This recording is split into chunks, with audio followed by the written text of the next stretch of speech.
Good afternoon, everyone. I am Jigasha, and today I'm going to talk about influence of World Bank in the developing countries. The GPC that I would like to talk about is environment, which will be analyzed on local and national level with reference to how World Bank helped Bangladesh improve agricultural productivity. The World Bank is an international financial institution that provides loans and grants to the governments of low and middle income countries for the purpose of pursuing capital projects. It comprises two institutions, the International Bank for Reconstruction and Development and the International Development Association. The World Bank is a component of World Bank Group. The World Bank's most recently stated goal is the reduction of poverty. If we look deep down the history, the World Bank was created at the 1944 Bretton Woods Conference along with the International Monetary Fund. The president of the World Bank is traditionally an American. The World Bank and the IMF are both based in Washington, D.C., and work closely with each other. The Gold Room at the Mount Washington Hotel, where the International Monetary Fund and the World Bank were established, although many countries were represented at the Bretton Woods Conference, the United States and the United Kingdom were the most powerful in attendance and dominated negotiations. The intention behind the founding of the World Bank was to provide temporary loans to low income countries that could not obtain loans commercially. The bank may also make loans and demand policy reforms from recipients. Bangladesh has made commendable progress over the past 40 years in achieving food security despite frequent natural disasters and population growth. With one of the fastest rates of productivity growth in the world since 1995, Bangladesh agriculture sector has benefited from a sound and consistent policy framework backed up by substantial public investments in technology, rural infrastructure, and human capital. Bangladesh is predominantly an agricultural country where agriculture sector plays a vital role in accelerating economic growth. It is therefore important to have a profitable, sustainable, and environmental friendly agricultural system in order to ensure long term food security for people. For most, agricultural is a means for food security, but it is a livelihood for a vast population in Bangladesh and a means of reducing poverty and fostering sustainable economic development. It is a sector that is strategically favorable to Bangladesh given its location as the largest delta in the Asia and most populated delta in the world. The major problems faced by people living in Bangladesh who opt for agriculture as their main source of income are loss of arable land. Bangladesh has lost about 1 million hectares of productive arable land from 1983 to 1996. Population growth, climate change, imbalanced use of fertilizers, inefficient water use, pests and diseases, lack of quality seeds, inadequate credit support to farmers. Therefore, World Bank intervened and established different projects such as the Integrated Agriculture Productivity Project, which is designed to improve resilience of agriculture production, particularly in northern and southern affected by flash floods, droughts, and intrusion from tidal surges. The Social Investment Program Project SIPP3, known as Newton Gibbon Livelihood Improvement Project, builds and strengthens community institutions that mobilize poor and extreme poor and provides them with funding for small infrastructure and livelihood support, nutrition awareness, and agricultural production knowledge. This case study will be analyzed in local and national level. At a local level, World Bank aims to provide training to farmers on climate smart technologies, experimentation with new crops, and post harvest management. The project will also support the promotion of coastal aquaculture, including the integration of rice and fish, shrimp farming, setting up cold storage facilities, and improvements of local markets. This will improve the productivity of fisheries by almost 40% and rice by 7.5%.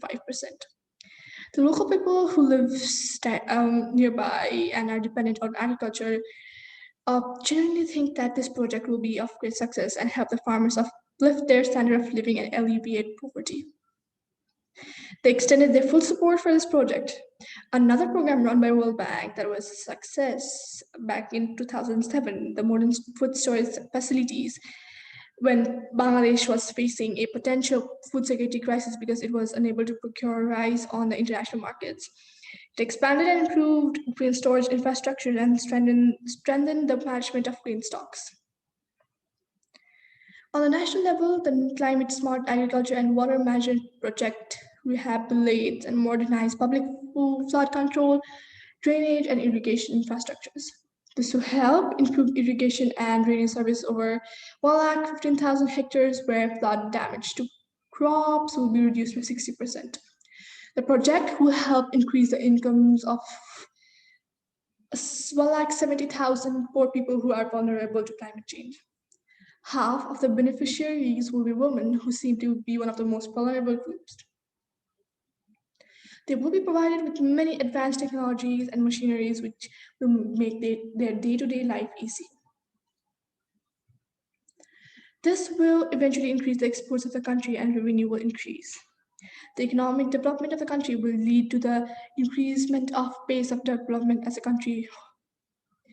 One of the programs affiliated to World Bank, the National Agricultural Technology Program, helps the government of Bangladesh increase productivity and food security, encourages climate change adaptation, and enhances nutrition through safer and more diversified foods.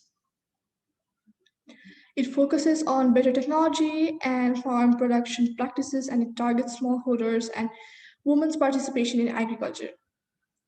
Now, to answer the main question, how did World Bank help Bangladesh improve agricultural productivity?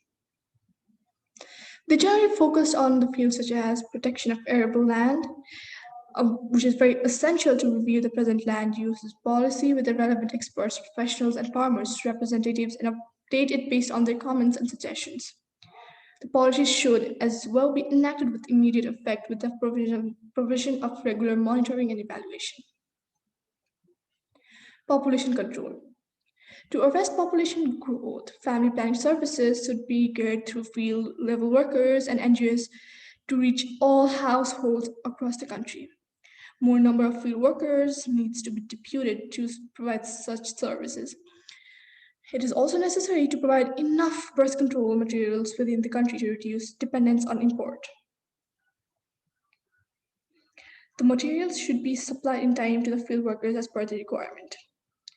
Return to research investment. Different studies indicate that the investment in agricultural research is highly rewarding and beneficial. Therefore, the government is urged to raise the investment to at least 2% of GDP, as recommended by World Bank and FAO. The increased investment will certainly encourage scientists to develop technologies to cope with the hazards of climate change and disseminate the same at the farmers' level. Credit management. The Natural Agriculture Policy 1999 Ministry of Agriculture proposed an institution named Agricultural Credit Foundation following the model of Pallikarmo Shayak Foundation. Major objective of the foundation was to meet the demand for credit by marginal and small farmers. The foundation was supposed to be established during the fifth five-year plan. Unfortunately, the institution has not been established even 8, 9 years after the implementation of the National Agriculture Policy. To conclude, people had their expectations very high from this project that the World Bank has been working on, as its outcomes would directly impact on lives of people and their standard of living. However, there have been concerns of World Bank intervening in Bangladesh for some other political intentions. People of Bangladesh feel like the sovereignty has been challenged and it is USA is one of the excuses to take the control over Bangladeshi parliament. A second stream of long-standing critiques have focused on the content of policies, programs, and projects that promotes and enforces and how they have undermined a broad spectrum of human rights. At the macroeconomic level, following on from the original Washington consensus, the bank, the World Bank, and International Monetary Fund continue to push a regular set of macroeconomic policy prescriptions across almost all their member countries, which is not fair because all the countries have their own have their own GDPs, which are being used for different purposes. Most typically, these are the fiscal consolidation measures and including reducing public wage, bill introducing or increasing VAT and other indirect regressive taxes, in particular, labor flexibilization, rationalizing, and privatizing social services and targeting social protections and subsidies while maintaining low levels of inflation, corporate taxation rates, and trade tariffs. In general, the growth based approach to poverty reduction that the World Bank and IMF both promote has immense environmental consequences and is evidenced by the deepening climate crisis. As quoted by former World Bank chief economist Sir Nicholas Stern in 2007, climate change is a result of the greatest market failure the world has seen.